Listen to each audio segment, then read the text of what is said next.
Hello everyone, and I would like to show you a must-see, an amazing chess game by Bobby Fischer, a very fun chess game from 1964 from a chess Simul.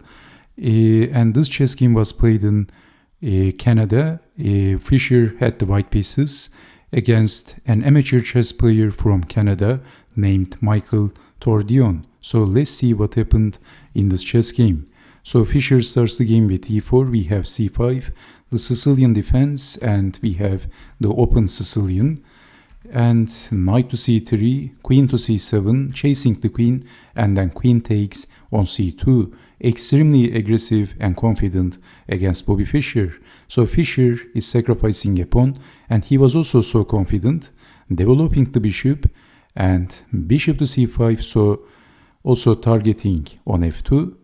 We have queen to d2 by Bobby Fischer. When he is a pawn down, he wants to exchange the queens. Interesting.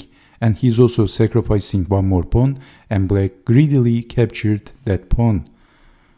So in this position, if queen takes on d2, then king takes on d2, and actually white has a pleasant position. Black is behind in the development. Knight is targeting on c7, and black has to defend like this, and then e5, and developing is not easy. Knight is targeting on d6. How to develop this knight? If knight to the edge of the board, then bishop takes knight, and white is better in this position. So this is why Bobby Fischer wants to exchange the queens, and after queen takes on e4, we have bishop to e2, bishop to b4, pinning the queen. Maybe knight back comes to mind, but Bobby Fischer checks the king, forking the king and the queen. So bishop takes on d6, bishop takes on d6, and Fischer is offering his third pawn, which is very interesting, but we have knight to f6. In this position, if queen takes on g2, then castling and offering one more pawn, and then rook over, queen to h4, king to b1. Well, black has to be careful, as you can see in this position, but maybe this is too much sacrifice, even for Nejmetdinov or for Tal.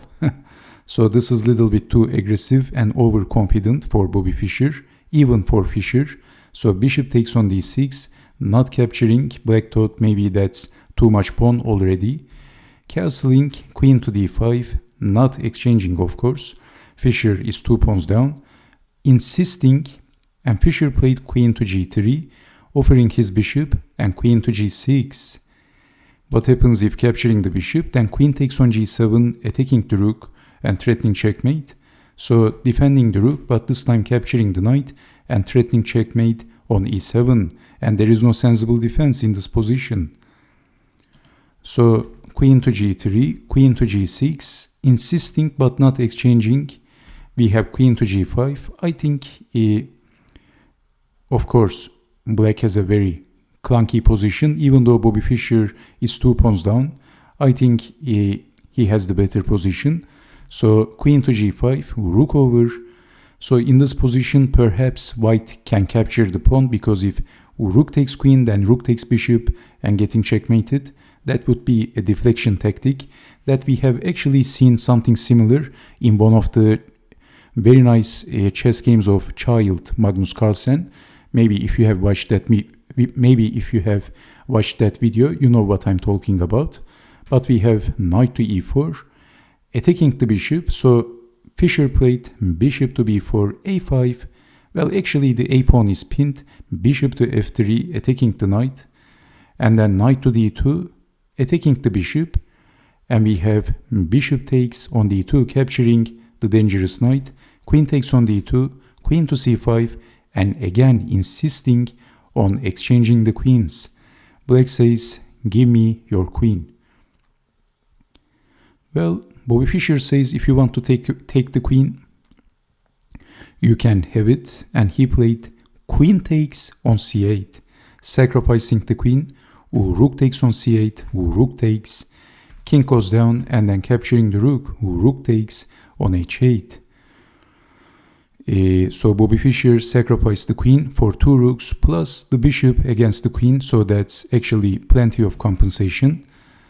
h6, defending the pawn, rook over, targeting the b pawn, so pushing the pawn, pinning the d pawn, queen takes on b2. We have rook over, rook to d1, and targeting the pinned pawn.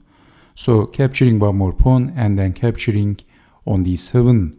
King goes back. Well, actually in this position, if king goes to f6, then still capturing the pawn.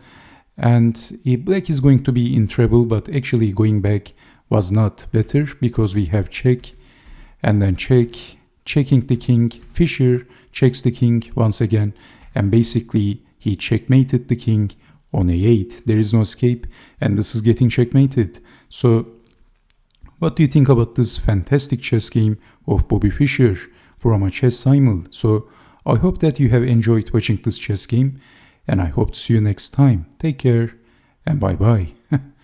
What an amazing checkmate again. So take care and bye bye.